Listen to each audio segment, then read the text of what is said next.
인생을 살다가 부당한 일들이 내 마음속에 고통으로 다가오는 일이 있다면 오늘 여러분들은, 그리고 저는 오늘 등장하는 다윗을 한번 생각해보는 시간을 가졌으면 좋겠다는 것입니다.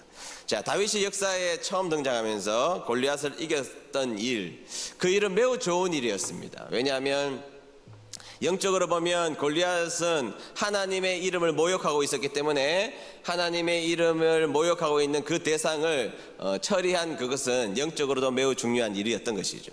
정치적으로도 마찬가지입니다. 사울 왕이 40일간 골리앗 앞에서 벌벌 떨고 있었으니 정치적으로는 매우 어려운 상황이었고 왕은 레임덕에 빠지는 그런 상황이었는데, 다윗이 등장해서 골리앗을 쳐부숴 줬으니 이제 정치적인 문제로부터도 해결받는 일이었던 것입니다. 이스라엘 백성의 입장에서도 마찬가지입니다. 블레셋이 끊임없이 자신들에게 찾아와서 노력할 수 있는 그 이유를 단번에 제거해 줬기 때문에 이 다윗의 행동은 매우 이스라엘 전체에 있어서 영적으로 정치적으로 이스라엘 사람들에게 희망을 준 귀한 사건이었던 것이죠. 근데 여러분, 그 결과가 뭐죠? 다윗에게 있어서 그 결과는 사울의 시기 때문에, 가장 나쁜 죄 중에 하나가 시기하는 겁니다. 여러분, 시기하는 게 가장 나쁜 죄입니다. 사울이 대표적으로 악한 왕이죠. 사울의 죄가 뭐라고요? 시기하는 죄입니다. 사울이 다윗이 골리앗을 죽이면서 사람들에게 받았던 그 칭찬 앞에 시기하게 되었던 것이죠. 그리고 그 시기함 때문에 특공대를 조직하여서 다윗을 죽이려고 했고, 그 일 때문에 다윗은 무려 10년이 넘는 세월 동안 도망자, 망명자, 피난자, 도피자의 신세로 전락하게 되었던 것입니다. 도망가다가 갈 것이 없어서 아둘람 굴, 동굴 속으로, 아둘람 굴을 비롯하여서 수많은 동굴 속으로 피하게 되었던 것입니다. 여러분, 동굴에 들어가 보셨나요?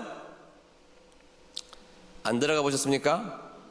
성유굴 같은 데 가보셨잖아요. 그런데 왜 안 가보셨다고 그래요? 가보셨는데. 그런데 지금이야 가보면 잘 꾸며놓고 또 예쁜 동굴이고 불도 다 켜놓고 그러니까 예쁘고 좋다고 생각할 수 있지만 그런 동굴이 아니지 않습니까? 여러분, 동굴에 들어가 보면 촉각적으로는 축축한 습기가 있는 것이고, 감정적으로는 음산한 기운이 있는 것이고, 시각적으로는 깜깜한 절망이 있는 것이고, 청각적으로는 먹먹함이 있는 곳입니다. 후각적으로는 비릿함이 있는 바로 그곳, 그 모든 것이 공존하고 있는 어두운 곳, 그것이 바로 동굴이었던 것이죠. 다윗은 가장 귀한 일을 했지만 자신의 인생에 찾아오는 것은 부당한 대우가 자신의 인생 가운데 찾아오게 되었던 것입니다. 이때 적은 시가 오늘 읽었던 시편 142편이라는 것입니다. 자, 여러분, 이 상황에 내몰린 이 다윗의 감정이 어땠을까? 성경이 이렇게 기록하고 있죠. 4절 말씀 보도록 할까요? 4절 말씀 다 같이 읽습니다. 시작. 오른쪽을 살펴보소서. 나를 아는 이도 없고 나의 피난처도 없고 내 영혼을 돌보는 이도 없나이다. 아멘. 여러분, 지금 맨날 없다 그러잖아요. 이것도 없고 저것도 없고 이것도 없나이다 이렇게 표현하고 있는데 이게 무슨 감정일까요? 제가 어떤 분하고 상담을 옛날에 오래전에 했는데 이렇게 말씀하셨어요. 목사님, 다 필요 없어요. 남편도 필요 없고 자식도 필요 없고 돈도 필요 없고 아무것도 필요 없어요. 다 필요 없어요. 이렇게 말하는 것은 진짜 필요 없다는 이야기인가요? 아니면 없다는 이야기일까요? 없으면 좋겠다는 이야기일까요? 아니요. 사람들은요, 절망을 필요할 때 없다라고 표현하는 것입니다. 절망을 필요할 때 사람들은 없다라는 말로 표현하게 돼 있다는 것이죠. 처절하게 다윗 자신의 인생이 지금 절망스러운 인생이다라는 것을 표현하고 있는 것이 나 없다는 겁니다. 아무것도 없다는 겁니다.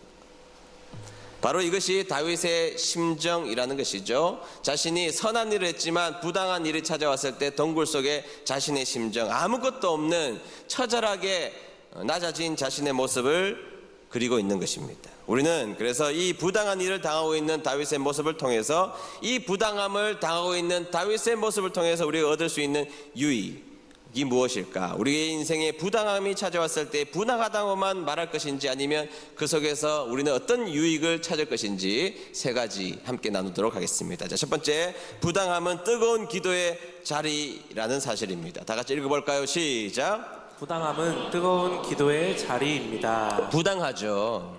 주의 일을 했을 뿐입니다. 정치적으로도 큰 일을 했을 뿐입니다. 나라를 구했습니다. 그런데 지금 자신은 동굴 속에, 그 깜깜하고 처절한 동굴 속에 처박혀 있는 상황이 되었던 것입니다.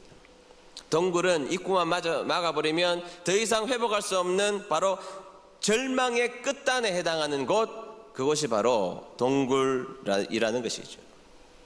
그런데 다윗은 1절부터 2절 보실까요? 어떻게 하고 있는지. 이 절망의 끝단 가운데 다윗은 어떤 행동을 하는지 1절과 2절 보도록 하겠습니다. 다 같이 읽습니다. 시작. 내가 여호와께 크게 부르짖습니다. 내가 불쌍히 여겨달라고 여호와께 나의 목소리를 드높입니다. 내가 주의 앞에 나의 불만을 쏟아놓습니다. 주 앞에 나의 어려움을 호소합니다. 아멘. 자, 부당한 고난이 그를 어떤 자리로 인도했느냐? 지금 다윗은 기도하고 있잖아요. 기도하고 아둘람 동굴에서 부당함에 놓여져 있는 다윗은 그냥 있지 않고 그 자리를 기도의 자리로 만들고 있다라는 사실입니다. 다윗의 기도는 어떤 모양으로 하고 있느냐? 첫 번째는 크게 부르짖었다는 것입니다. 어떻게 부르짖었다고요? 크게 부르짖었다는 겁니다. 여러분, 어느 순간 교회에서 이상한 운동이 벌어지기 시작했습니다. 기도는 양보다 질이 중요하다, 뭐 그런 이야기를 했습니다. 또한 크게 부르짖을 필요가 없다, 작은 소리에도 하나님 다 알고 계신다, 기도하지 않아도 우리의 마음을 알고 계신다, 뭐 그런 이야기들이 1990년도 정확하게 한국교회에 유행하기 시작하고 한국교회는 기도의 야성을 잃어버리기 시작했습니다. 아니요, 여러분, 성경에 많은 사람들이, 신앙인들이 크게 부르짖는 기도를 했지 어떻게 잠잠히 기도했습니까? 부르짖는 기도를 했습니다. 억울한 일을 당했을 때, 고통 가운데 있었을 때, 부당한 일을 당했을 때 우리의 믿음의 선조들도 마찬가지고 많은 성경의 인물들은 하나님 앞에 부르짖었다, 이렇게 말하고 있다는 것입니다. 여러분, 부르짖어야 됩니다. 아니, 하나님이 귀가 먹었어? 그런 이야기는 하지 말아야 됩니다. 아니요, 성경 말씀에서는 부르짖어라 명시하는 구절들도 성경 가운데 얼마나 많은지를 모른다는 것이죠. 부르짖는 여러분 되시기를 축복합니다. 부르짖어야 됩니다. 여러분들의 아버지들, 어머니들 부르짖었습니다. 저희들 어릴 때 부르짖었습니다. 기도하다가 목 쉬어봤습니다. 기도하다가 목 쉬어봐야 합니다. 요즘에 기도하다가 목 쉰 분 계십니까? 제가 용각산을 사드리겠습니다. 목 쉰 분. 네, 목 쉬어봐야 됩니다. 기도하다가 목 쉬어봐야 됩니다. 수요일날, 이번 주 수요일날 기도하는지 한번 열심히 보겠습니다. 제가 목 쉬는지. 목 쉬면 뒤에서 용각산 준비하다 제가 드리도록 하겠습니다. 그리고 불쌍히 여겨달라고 하나님 앞에 기도했습니다. 하나님은 자비로우신 분이니까 하나님, 내 인생을 불쌍히 여겨달라고 이야기했습니다. 심지어 불만까지도 하나님 앞에 내어놓는 기도를 다윗은 아둘람 굴에서 기도하는 자리에 서게 되었다는 것입니다. 회복해야 됩니다. 옛날에는요, 꼬마들도 기도했습니다. 부흥회가 되면요, 꼬마들도 땅바닥에 앉아가지고 하나님 앞에 울부짖으면서 기도한 때가 있었습니다. 기도의 야성이 죽어서는 안 된다는 것이죠. 기도하는 여러분 되시기를 주의 이름으로 축복합니다. 다윗은 부당함이 자신에게 찾아왔을 때에 하나님 앞에 부르짖는 자리에 자신의 인생을 내어던지며 하나님 앞에 부르짖었다는 것입니다. 그리고 심지어는요, 불만도 하나님 앞에 이야기했다는 겁니다. 불만도. 왜? 하나님에 대한 인식이 바로 되었기 때문입니다. 여러분, 기독교 강요라는 칼빈이 쓴 책에 보면 여러분, 우리 인간에 대한 이해가 좀 나오지만 대부분 하나님에 대한 설명이 있잖아요. 하나님의 설명이 명확하면 인간에 대한 이해는 다 끝난다, 이 말이에요. 하나님에 대한 이해가 다 되면 그 다음부터는 하나님 주시는 은혜를 깨달을 수 있다는 것이죠. 하나님에 대한 이해가 있는데 그 하나님은 우리의 아버지 되신다는 이해 속에 우리가 놓여져 있으면 불만도 이야기할 수 있는 것이죠. 그런 기도를 했다는 것입니다. 그리고 중요한 건 하나님 앞에 부르짖으면 상처로 남지 않는다는 것입니다. 하나님 앞에 부르짖으면 뭐로 남지 않는다? 중요합니다. 여러분, 상처가 될 만한 것을 자꾸 여기에 갖다 둬요. 여기다 꾸역꾸역 쌓아놓으니까 상처가 되는 겁니다. 쌓일만 하면 하나님 앞에 뭐 해야 돼요? 기도해야 되는 것입니다. 기도하면 여기다 쌓아놓으면 상처가 되지만 하나님 앞에 내어놓으면 그것이 향기로운 제물 기도가 된다는 사실 기억하시기를 축복합니다. 여러분, 예를 한번 들어볼까요? 사무엘 선지자 한번 보세요. 마지막 사사였고 이스라엘 다스렸습니다. 재판도 해주었습니다.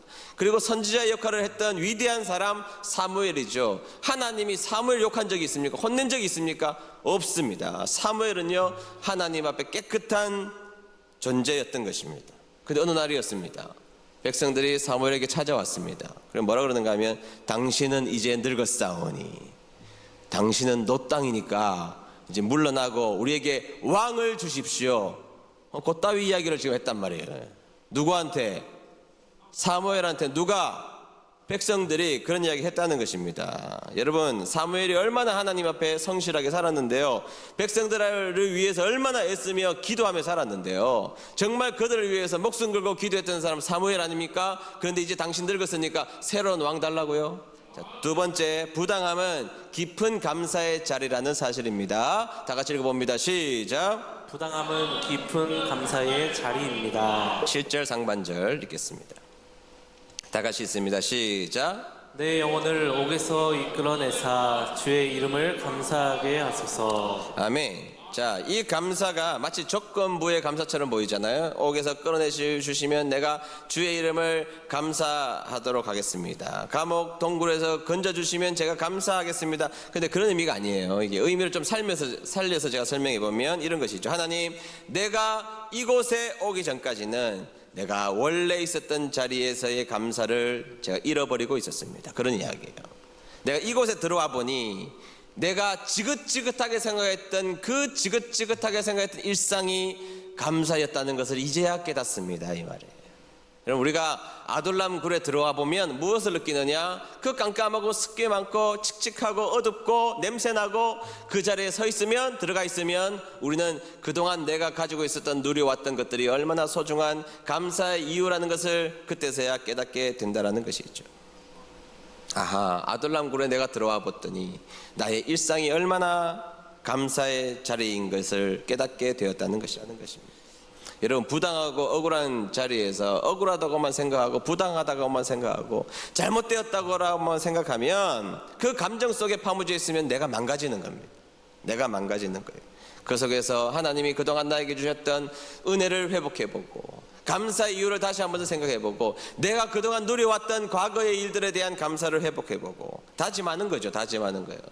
지금 내가 이 동굴 속에 있지만 내가 다시 나가면 내가 그동안 지긋지긋하게 생각했던 그 일들이 얼마나 축복이고 은혜였다라는 것을 내가 다시 한번 더 회복해야 되겠다는 다짐이 있어야 한다는 것입니다. 다짐하는 것이죠. 나에게 고민과 걱정과 근심이 있을 때에 하나님, 내가 그 일상을 감사로 생각하지 못했던 나를 용서해 주시고 일상의 감사를 이루어내게 도와주시옵소서. 그렇게 그 아둘람굴에서 기도하면 하나님이 다시 일상의 복귀를 허락해 주시는 은혜가 있게 될 줄로 믿습니다. 그래서 여러분, 성경에 보면요, 동굴 체험을 한 사람이 얼마나 많이 나와요. 성경에 보면 동굴 체험한 사람은 진짜 많이 나온다고요. 그 이야기만 해도 제가 1시간 이야기해야 됩니다. 여러분, 요셉도 구덩이에 들어갔죠. 처박혔습니다. 동굴에 체험을 하게 된 것입니다. 요나도 물고기 뱃속 그 동굴이죠. 동굴. 거기에 처박혀 있었던 동굴의 체험을 했던 것입니다. 요셉이 여러분 애굽의 총리가 되었을 때 그것도 모르는 형들이 애굽에 왔을 때 형들을 감옥에 3일간 넣어놨잖아요. 동굴 체험입니다. 동굴 체험. 그런데 여러분, 성경에서 동굴 체험을 했던 사람들의 공통된 특징이 뭔 줄 아세요? 동굴에서 절망했다 이런 이야기 없어요. 모든 사람들의 특징, 동굴 속에 들어갔더니 그때 하나님을 바라봤다 이렇게 나와 있어요. 동굴에 들어가면 다 어둡고 칙칙해서 무너질 것 같은데 신앙인들은 동굴 속에서 누구를 바라보더라?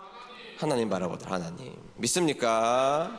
그러니까 여러분, 동굴의 어느 날 부당함의 동굴에 들어가게 되면 아하, 이곳에서 하나님 바라보게 하시는구나 하고 하나님 바라보면 되는 거예요. 아하, 이 속에서는 나의 그동안 내가 감사하지 못했던 그 일상에 지긋지긋하다고 느꼈던 그 일상의 감사를 오늘날 내가 배우고 해야 되겠다는 다짐을 하는 자리구나. 그래서 다시 그것을 주신 하나님 앞에 감사해야 되는 거구나. 하나님 바라봐야 사는 거구나. 그것을 믿는 자리가 동굴의 자리인 것입니다. 동굴의 자리에, 부당한 동굴의 자리에 있을 때에 여러 가지 이유 때문에 낙심의 그늘이 놓여져 있는 그 자리에 머물지 마시고 하나님 바라보고 그 속에서 주님이 주시는 일상의 감사를 누리는 여러분 되시기를 축복합니다. 마지막 세 번째, 부당함은 놀라운 섭리의 자리였다는 것입니다. 다 같이 읽어볼까요? 시작. 부당함은 놀라운 섭리의 자리입니다. 네, 표면적으로 아둘람 동굴은 고통스러운 자리죠. 아프죠. 힘들죠. 매우 곤란한 자리라는 것은 분명하죠. 그런데 3절 상반절 보실까요? 뭐라 그랬는지 3절 상반절 보겠습니다. 시작. 내 영이 내 속에서 상할 때에도 주께서 내 길을 아셨나이다. 아멘. 뭐라 그럽니까? 나는 지금 상태는 속상한 상태라는 거예요. 내 속이 상했다는 겁니다. 그런데 내 속이 상한 것으로 끝나는 것이 아니라 내 속이 상하는 바로 이 순간, 이때 우리 하나님은 다 하신다는 겁니다. 내가 볼 때는 답이 보이지 않죠. 내가 볼 때는 빛이 보이지 않습니다. 내가 볼 때는 희망이 전혀 보이지 않습니다.